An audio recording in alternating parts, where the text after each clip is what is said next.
Hello everyone. Today we are going to start with the drug proving. In this, we finished up to aphorism number 116. But first, we will revise the aphorisms. That is, drug proving is described from aphorism number 105 to 145. In this, what is given in aphorisms? That is, what is the drug proving? In this, we started with the aphorism number 105, that is related to the regarding how to gain the knowledge of instruments adapted for the cure of the natural diseases. In this, they explain about the how to gain the knowledge of instruments means how to get the knowledge of medicines that we used for the cure of the natural diseases that is present in the patient, and these medicines we use to cure that patients. In this, in aphorism number 105, we studied that it is regarding the investigation of pathogenetic power of the medicines. That is, in this, they gave the second point of the business of true physician, that is regarding the investigating the pathogenetic power of medicines. In this, we studied what is meant by drug, what is meant by proving. In this, drug are those medicinal substances when they are given in physiological doses are able to change or able to alter the state of health. That is mean by drug. And what is mean by proving? Proving means experimenting. So this is the definition of drug proving, that is it relates to the acquiring the knowledge of instrument intended for the cure of natural diseases and investigation of the pathogenetic power of medicines. This is explained in aphorism number 105, as in this they gave the definition of drug proving. Means what is mean by drug, what is mean by proving, and what is mean by drug proving. Then the summary of 105 is that it is regarding the investigating the pathogenic power of the medicine intended to the cure of natural disease. Then in 106 it is regarding the pathogenetic effect of several medicines. Means in this we have to know the knowledge of medicines. In this, medicines means those medicinal drug substances which in dynamic form proved on healthy human being of both sexes, different age group, at different locality, and taking into consideration all the different factors whose effect on mind as well as physical body are clearly known to us. Means the medicines are the substances which are proved on a healthy human being of both sexes, different ages, at different locality, and on various constitutions, and we have to see their effects on mind as well as on a physical body. And this is the medicines, and we have to know the thorough knowledge of medicines. That is, homeopathic physician has to follow the law of simplex, that is he has to administer only one single medicine at a time, and he should have knowledge of several medicines. That is, he do not prove only a few medicines, but he can prove a number of medicines, then and then only he can cure the number of natural diseases. So theme of the 106 is that as many drugs as possible must be proved so that we could select homeopathic remedies for almost all natural diseases. Means we have to prove the as many as drugs so we can select any medicines for any natural diseases, as we have the number of homeopathic remedies available to us. So this is given in aphorism number 106, that is knowledge of medicines, and we have to prove as many as homeopathic medicines to cure the almost all natural diseases. Then in aphorism number 107, it is regarding the proving of drug not on a sick person, as we do not prove the drug on sick person. So why we do not prove the drug on sick persons? There are different reasons. In this, a homeopathic drug should not be proved on sick person or a deceased person because he is already in distress or discomfort, as this person is already suffering from certain signs and symptoms and he is already in a condition of discomfort or distress. So if drug is administered to sick person, that symptoms of drug and the symptoms of disease gets mixed, that the present symptoms of the patient and the symptoms after giving the medicines, that may get mixed and we get the new form of disease picture. So we cannot prove the medicine on a sick person, and in this way if we give the medicines to the sick person, the symptom of that natural disease and symptom of the artificial disease what we produced in that may get similar. If the medicine act in a similar way, the symptom of the disease get cured and we cannot getting the proving of that particular drug. So we do not prove the drug on a sick person. For this reason we have to prove the medicines on a healthy individuals. So this is the reason as we cannot prove the medicines on a sick person, as because the precise true effects of drug cannot be noted, as peculiar alterations of the health to be expected from the medicine are mixed up with the symptoms of disease and can seldom be distinctly observed. So for this reason we cannot prove the medicine on sick person. Then in 108 we studied that the drug must be proved on a healthy individuals. So what is the ideal way of proving a drug? In this we studied as, that is due to the above reason, that is we do not prove the medicine on sick person, drugs cannot be proved on sick person. There is one and only one way to ascertain what is curative in medicine, which is sure, is to prove a drug on a group of healthy person. And for this reason we have to prove the medicines on a healthy person and we have to record the signs and symptoms which are seen in the healthy individuals. In this, the theme of the aphorism number 108 is that how is drug proving done? In this, we have to administer the medicine experimentally in a moderate doses to a healthy person and to ascertain what changes, symptoms, signs of their influence each individually produces on the health of the body and the mind. And the curative power of the medicines lie in this power they possess of changing the state of man's health and is revealed by the observation of the latter. So this is given in aphorism number 108. Then in footnote under aphorism number 108 explains that is not one single physician, as far as I know, during the previous 2500 years thought of this so natural, so absolutely necessary and only genuine mode of testing the medicines of their pure and peculiar effect in deranging the health of man, in order to learn what morbid state each medicine is capable of curing, except the great and immortal, that is Owen Heller. That is Owen Heller was one of the scientists who put forth the theme of, that is proving the medicine on a healthy human beings before Dr. Hahnemann.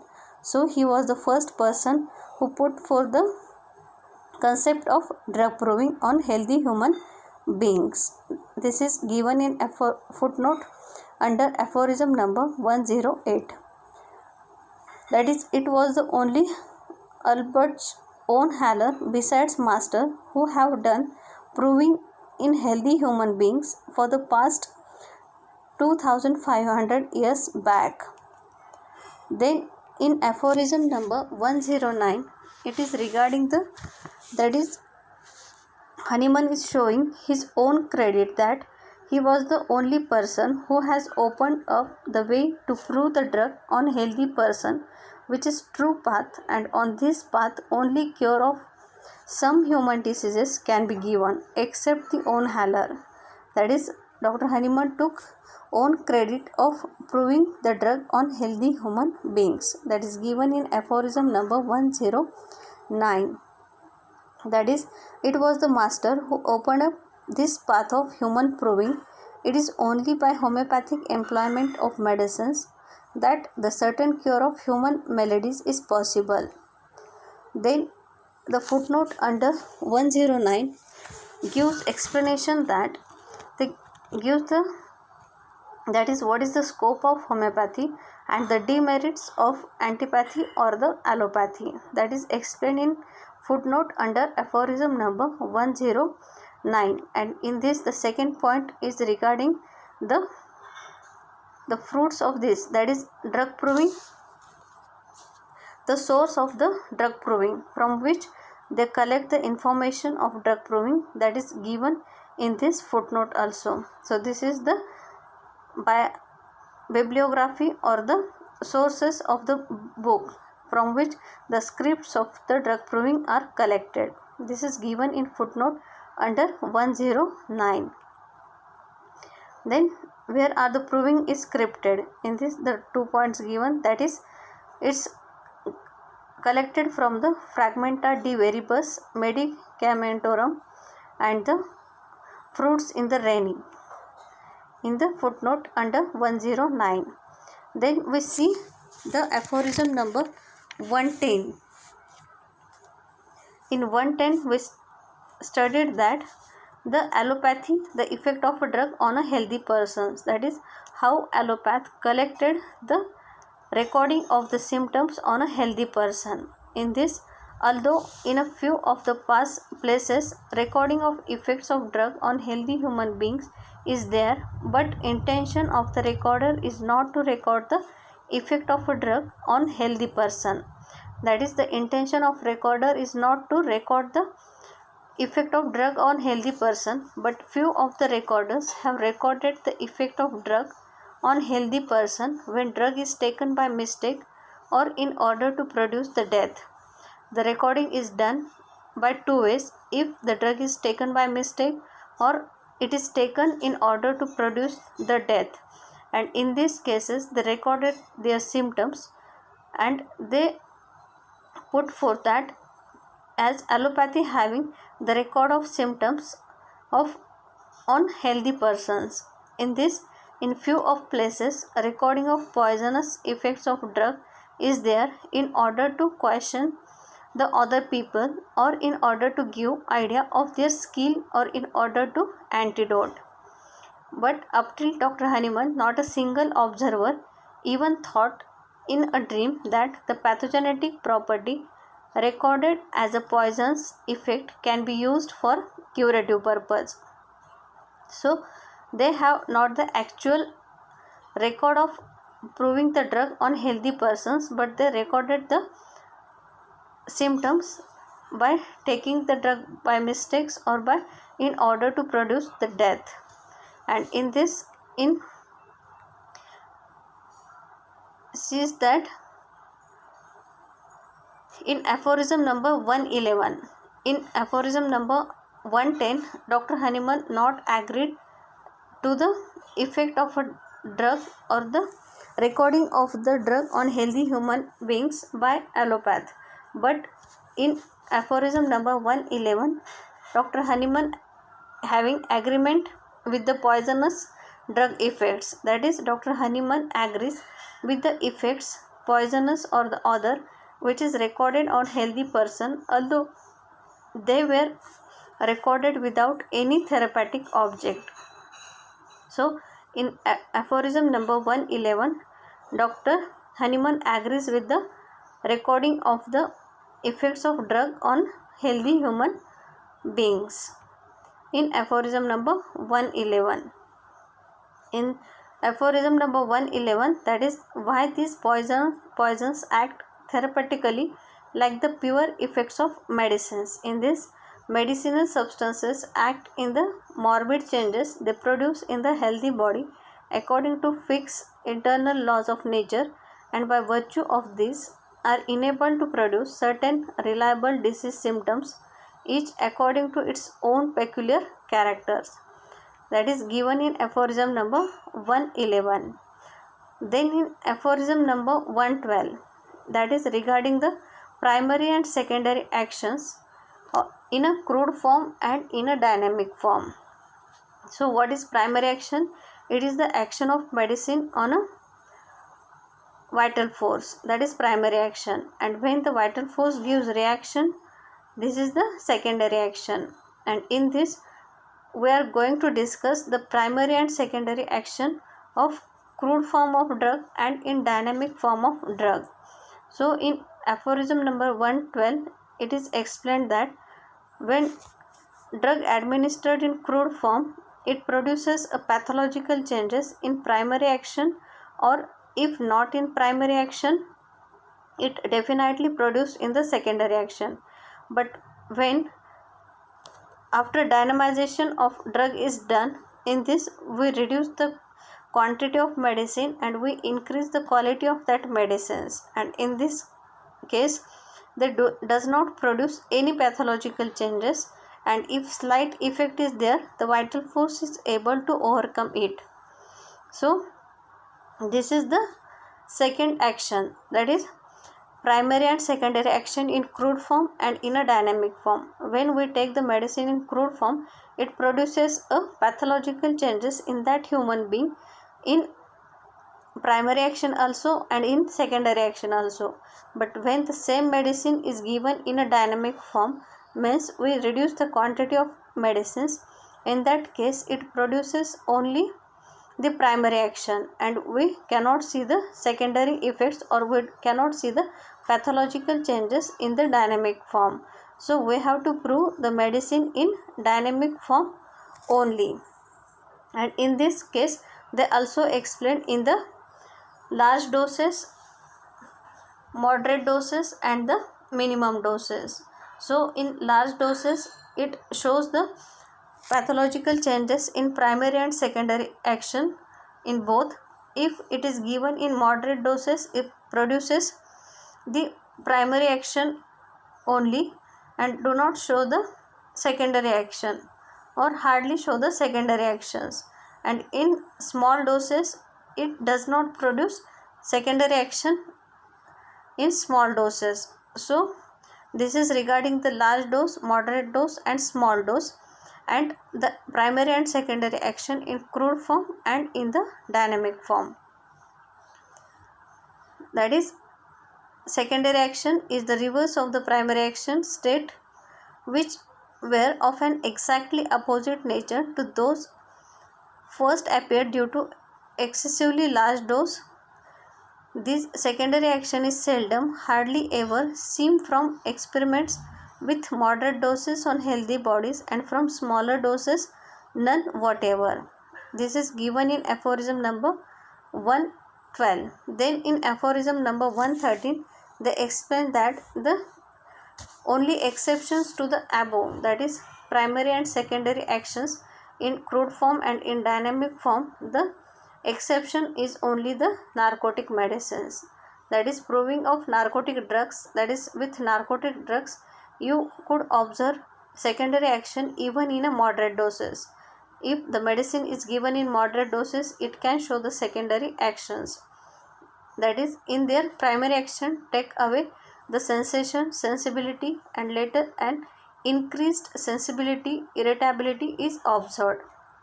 Then in aphorism number 114, it is regarding the primary action in moderate doses, that is with exceptions to the narcotic medicines. After dynamization and moderate doses of medicine, we observe only the primary action, means with the exceptions of narcotic medicine we observe only the primary action with moderate doses of medicine on healthy bodies. Then we studied in aphorism number 115 as the alternating action. What is alternating action? It is explained in aphorism number 115, and it is regarding the where the two symptoms of the drug. What is mean by alternating actions?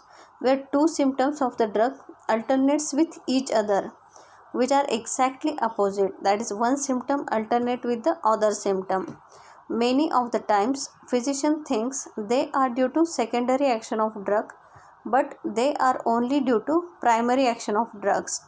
As physician can think that the alternating action of the drug are the secondary action, as after primary action we are going to see the secondary action, but actually these are not the secondary action of medicines, but these are the alternating action of that medicines or that symptoms.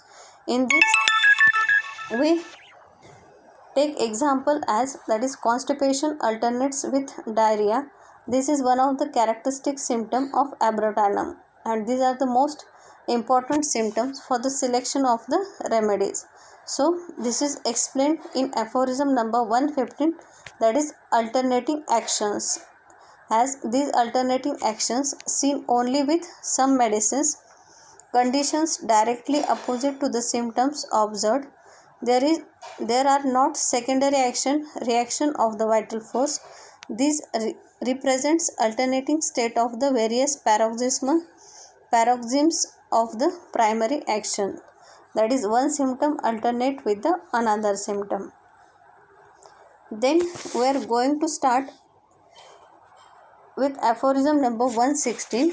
In 116 we studied that drug proof or the proving of drug on number of people and not on individuals. That is, to record the signs and symptoms of a drug, we have to prove that drug on number of people or on a group of people, as the few symptoms can be seen in all provers, few symptoms can be seen only in 50% of provers, and there are some few symptoms which can be seen only in 2 or 3 provers. For this reason we have to prove that medicine on a number of people and not on a single individual or 1 to 2 individuals. So some symptoms are produced by the medicines more frequently, that is to say in many individuals, others more rarely, or in few persons, some only in very few healthy bodies. And for this reason we have to prove the medicine on number of people and not on a few individuals. So this is given in aphorism number 116. This part we studied in a last lecture. Now today we are going to start with the aphorism number 117, and this is regarding the idiosyncrasy, one of the most important topic, that is idiosyncrasy. In this, what is mean by idiosyncrasy? Idiosyncrasy, in this, idio means self, syn means with or along with, and crazy means makeup or the constitution. So it is the word meaning of idiosyncrasy, that is idio means self, syn means with or along with, crazy means makeup or the constitution. So it is a habit or a quality peculiar to any person or any abnormal susceptibility to some drug, or peculiar to a person. So the most important short note in this aphorism, that is aphorism number 170, idiosyncrasy. First we will see what is given in aphorism, and then we will see what is the explanation of this idiosyncrasy. So to the latter category belong the so-called idiosyncrasies, by which are meant peculiar corporeal constitution which, although otherwise healthy, possesses disposition to be brought into a more or less morbid state by certain things which seem to produce no impression and no change in many other individuals. But this inability to make an impression on everyone is only apparent, for as two things are required for the productions of these as well as other morbid alterations in the health of man, to wit, the inherent power of the influencing substance and the capability of the vital force that animates the organism to be influenced by it. The obvious derangements of health in the so-called idiosyncrasies cannot be laid to the account of these peculiar constitutions alone, but they must also be described to these things that produce them, in which must lie the power of making the same impressions on all human bodies, yet in such a manner that but a small number of healthy constitutions have a tendency to allow themselves to be brought into such an obvious morbid condition by them, that these agents do actually make this impression on every healthy body is shown by this, that when employed as remedies, they render effectual homeopathic service to all sick persons for morbid symptoms similar to those they seem to be only capable of producing in so-called idiosyncratic individuals. So, this is regarding the idiosyncrasy. So, idiosyncrasy means it is a peculiar corporeal constitution which, although otherwise healthy, possesses a disposition to be brought into more or less morbid state by certain things which seem to produce no impression, no changes in many other individuals. So it is one of the type of personality which is very peculiar corporeal constitution, or it is one of the type of constitution which are very peculiar or the corporeal, which otherwise healthy. These peoples are healthy and possesses a disposition to be brought into more or less morbid state by certain things,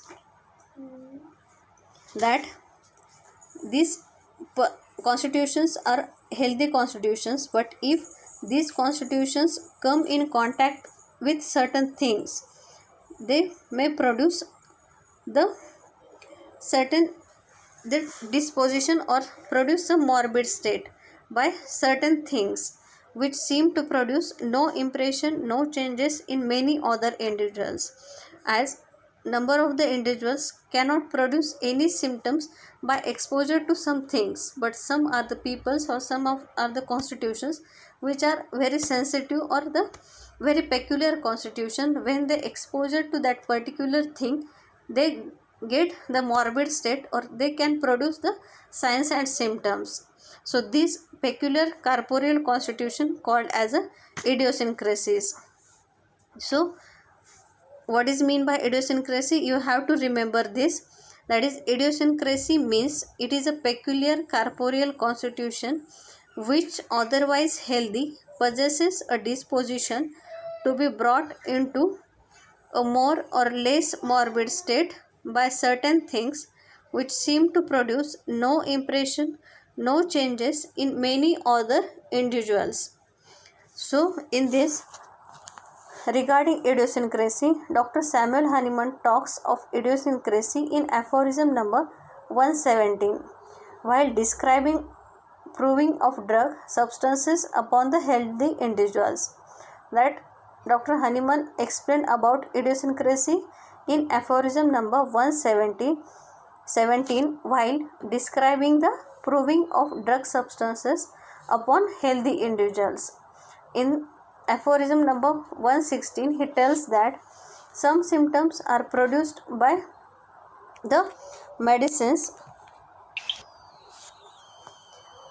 more frequently, that is to say in many individuals, others more rarely or in few persons, some only in a few healthy individuals. That we studied that in aphorism number 116, he tells that some symptoms are produced in all provers, some symptoms are produced in only few provers, and some symptoms are seen only in 1 to 2 provers, and for this reason he explained the idiosyncrasy, that is how the some constitutions are peculiar or how they are oversensitive. And this paragraph continues in aphorism number 117, that thus to the latter category belong the so-called idiosyncrasies, by which mean peculiar corporeal constitution which, although otherwise healthy, possesses a disposition to be brought into a more or a less morbid state by certain things which seem to produce no impression, no change in many other individuals. So this is given in aphorism number 117 regarding the idiosyncrasy. And after this, he also explained about idiosyncrasy in footnote under aphorism number 117. And what is given in footnote? That is, some of persons are apt to faint from the smell of roses and to fail into many other morbid and sometimes dangerous state from partaking of mussels, crabs, or the rui of the barbel, from the touching the leaves of some kinds of sumach, etc. For getting the effect of medicines, two things are necessary: the inherent capability of the medicinal substance and the capability of the vital force which governs the man. So what is given in this footnote? That the some persons, that is, we see what is meant by idiosyncrasy. Idiosyncrasy is, it is a peculiar type of constitution, corporeal constitution, which is present in some individuals only, and these individuals are oversensitive to only some things. If they exposed to that particular things, they shows the signs and symptoms. So the some few persons are apt to faint from the smell of roses and to fall into many other morbid and the sometimes dangerous state from partaking of mussels, crabs, and the rui of the barbel, from touching the leaf of some kind of the sumach, etc. That they give the examples of the roses, and some people are oversensitive to the smell of roses, and they can fall into or fall into many other morbid state or fall into faint, that is, they may have a fainting after the smell of roses. And some peoples may produce the morbid state, means a disease state, sometimes very dangerous, from partaking the mussels, crabs, or the rose of barbel, or the from touching the leaves of some kinds of sumach. That is, some peoples are oversensitive. If they touch any particular tree or any plant, they get the morbid state. Some peoples are, if they eat some crabs or the rose of the barbel, they may faint, they may having the sensation of fainting. So these are the different example that is given in this footnote, that is footnote under 117 regarding the idiosyncrasies. And thus they give, that is example of Princess Maria restored her brother the Emperor Alexis, who suffered from the faintings, by sprinkling him with rose water. That is, they gave the examples of, that is, brother of Princess Maria who gets fainting after the smell of rose water. So, and so great benefit from the rose vinegar in cases of syncope. So these are the examples regarding the idiosyncrasies that is explained in footnote under 117 regarding the idiosyncrasy. And two things for the production of idiosyncrasy are most important, that is, first one, inherent power of the influencing substances, means the inherent capability of the medicinal substances, and second one, the capability of the vital force that animates the organism to be influenced by it. These healthy constitutions have a tendency to allow themselves to be brought into such an obvious morbid condition by them. So these are good provers. So idiosyncratic peoples are the good provers, as they prove every remedy they get.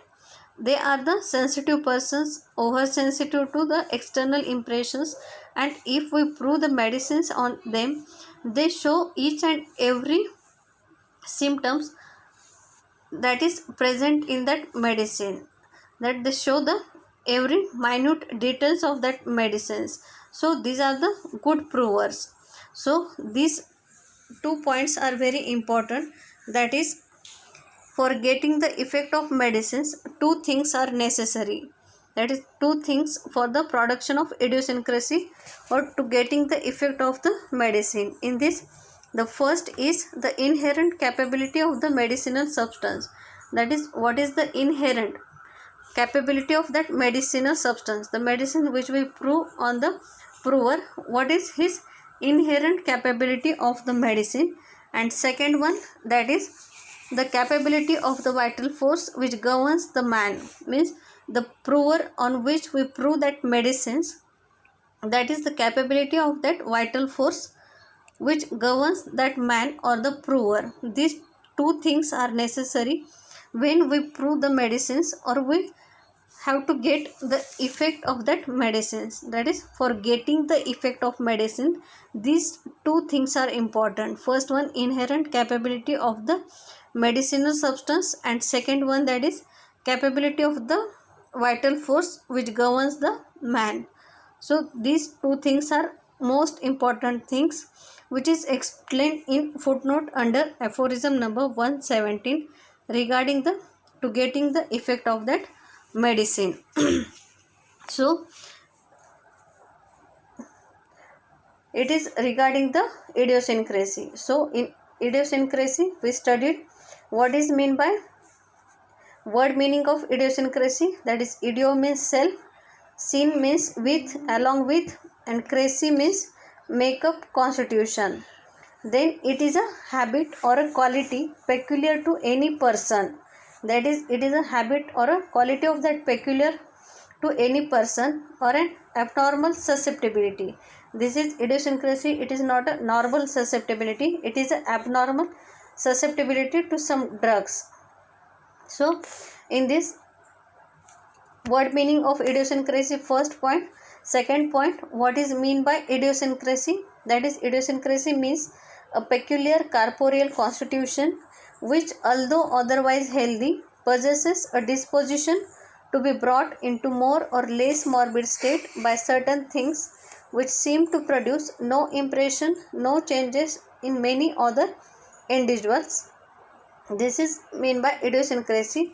Then we studied the footnote under aphorism number 170, and in this they gave the examples regarding the idiosyncrasy and the for getting the effect of medicine, two things are necessary.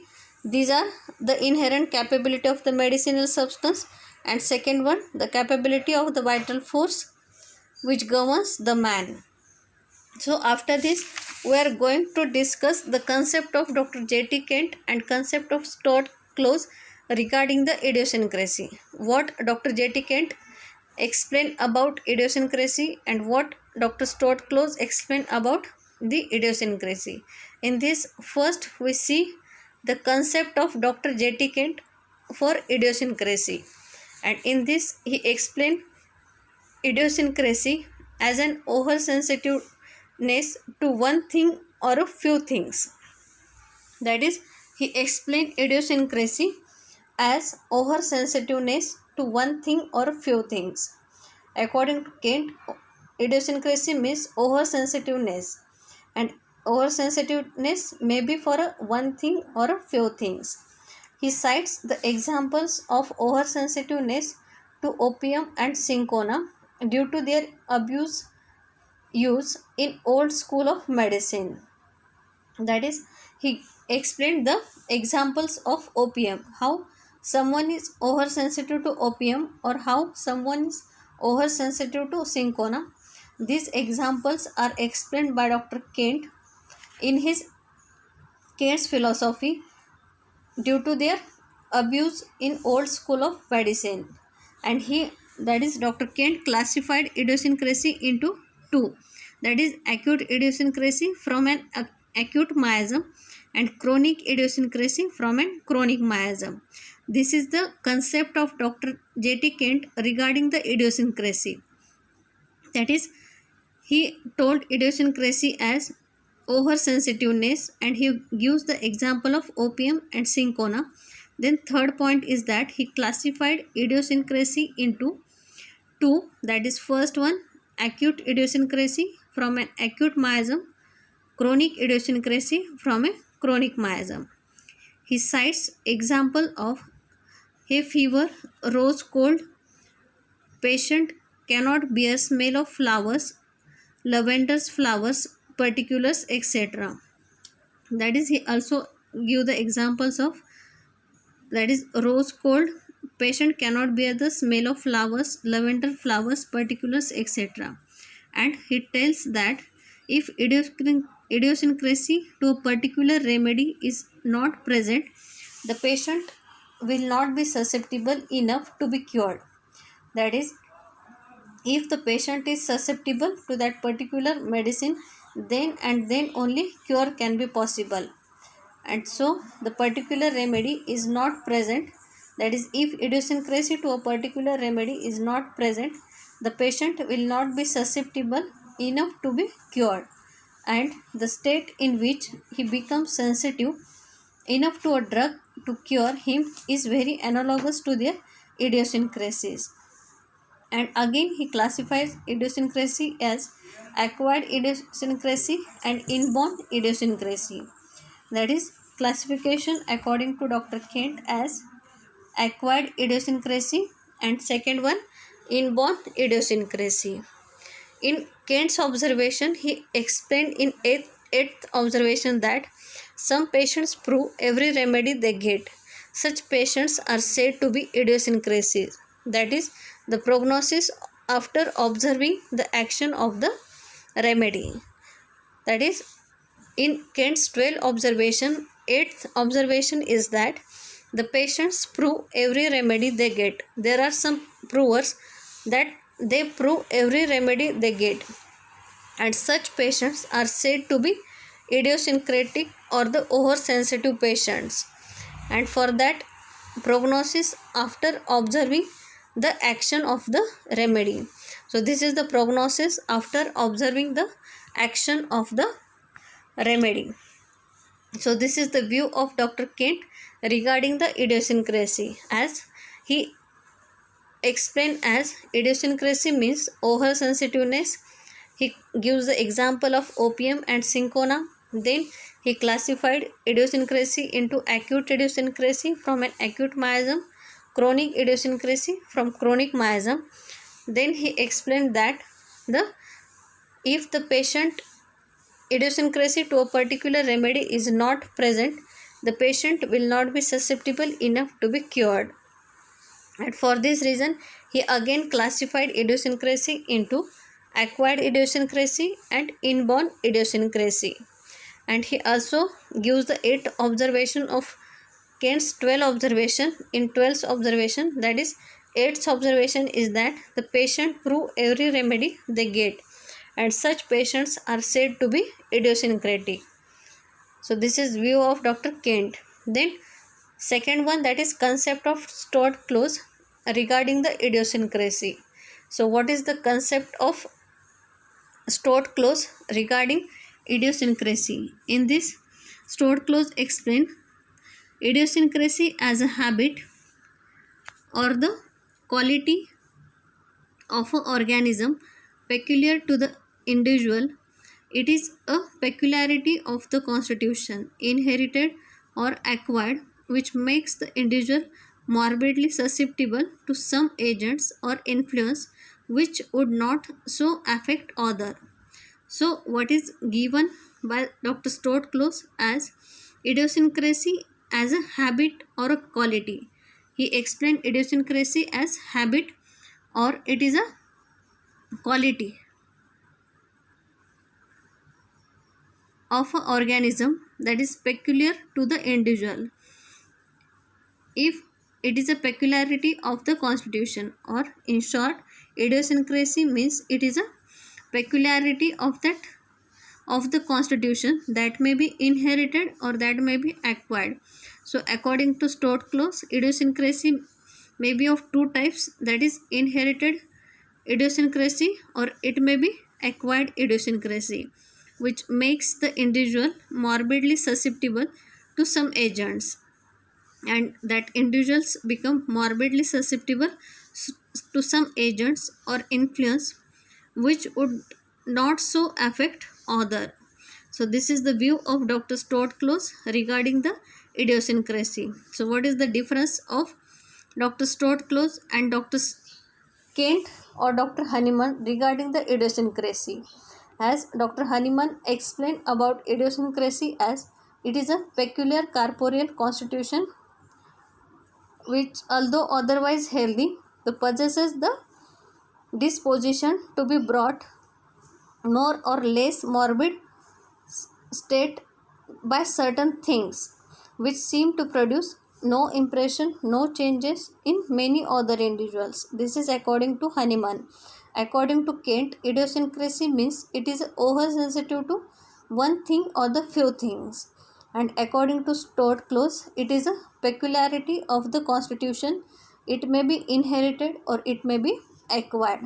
So this is the difference, or the main theme is the same, but the concept of the three pioneers, that is according to Kent, according to Stuart Close and according to Hahnemann regarding the idiosyncrasy.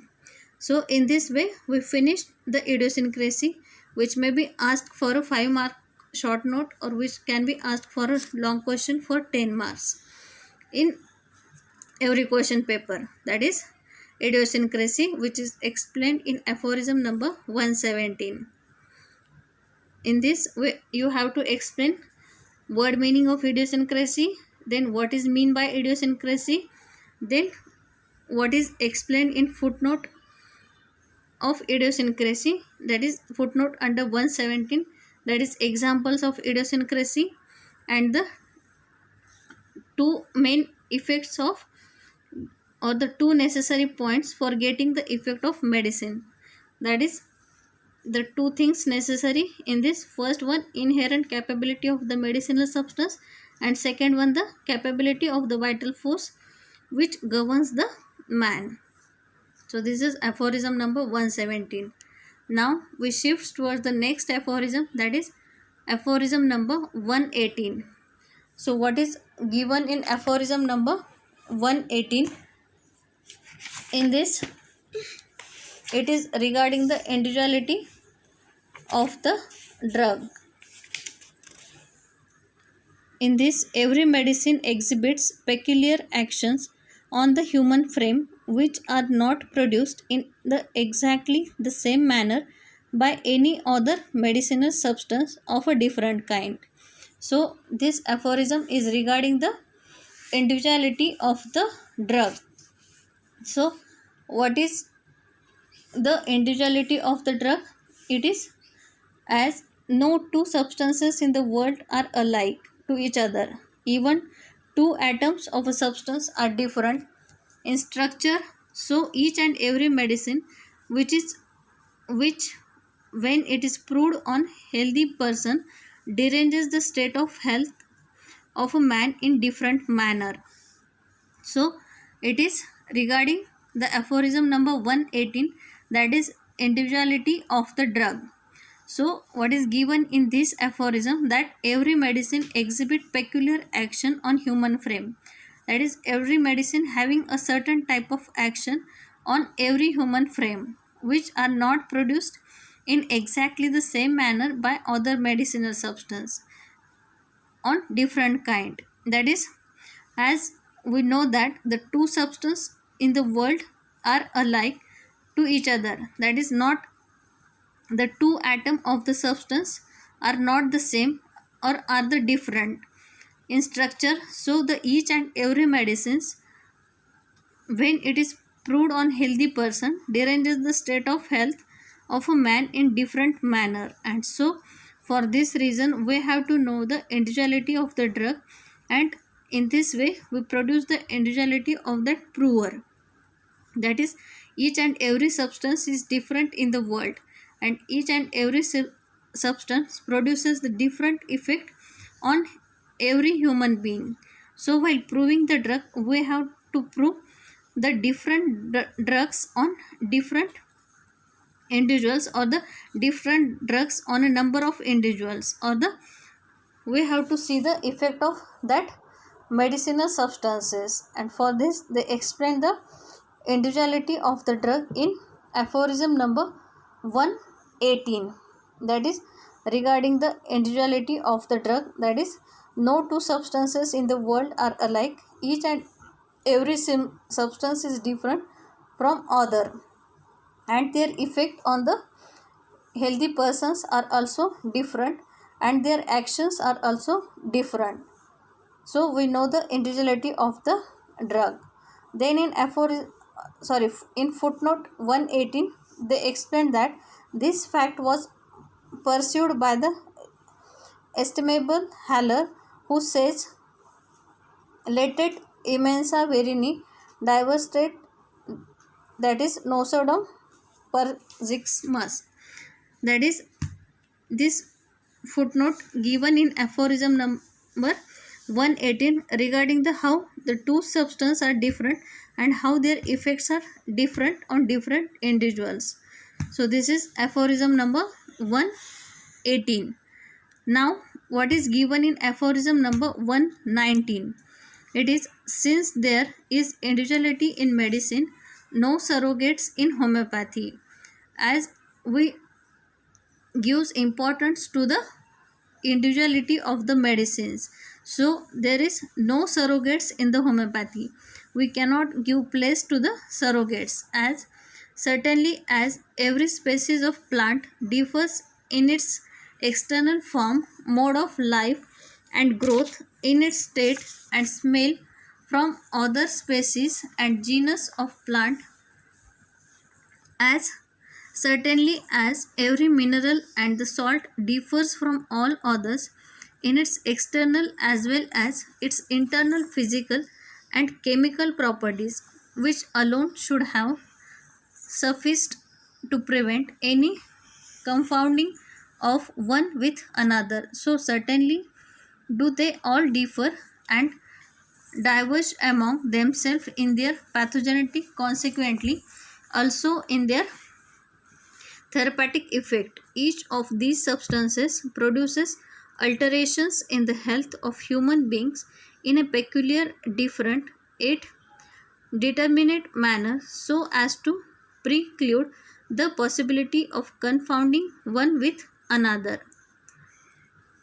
So in footnote they explain that anyone who has a thorough knowledge of and can appreciate the remarkable difference of effects on the health of a man of every single substance from those of every other will readily perceive that among them there can be, in a medical point of view, no equivalent remedies whatever, no surrogates, only those who do not know the pure positive effect of the different medicine can be so foolish as to try to persuade us that one can serve in the stead of the other and can in the same disease prove just as serviceable as the other. Thus no ignorant children confound the most essentially different things, because they scarcely know their external appearance, far less their real value, their true importance, and their